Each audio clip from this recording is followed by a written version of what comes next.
People who will benefit from stress management with Sophrology are people who are highly stressed, who might be burnt out, who have difficulty sleeping or are feeling very anxious. So the first time I met Dominique was through a friend of mine who told me that Dominique was organizing a workshop near where I live. And even through that, I could very quickly feel the benefits of Sophrology. A couple of years after that, when I experienced a burnout, I naturally turned back towards Sophrology. And because I knew Dominique and I trusted her already, then she felt like a good choice. When people come to see me for stress management, I usually start by asking a few questions about lifestyle, what they do and why they're stressed. Then together we decide on what are the goals for that person to reach. With Marine, the important thing was first to help her recuperate and lower anxiety level. So I used a lot of breathing and relaxation exercise.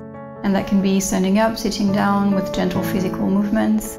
A lot of them can be done just sitting at your desk or on the train, and they don't take very long. Simple things, but that can make a big difference. The second part of the approach with Marine was to start to increase her energy levels. We used a lot of level 1 body awareness type of exercises. The third part of what we did was to address the sleep problem, and to do that with Sophrology we use a combination of visualization and breathing technique.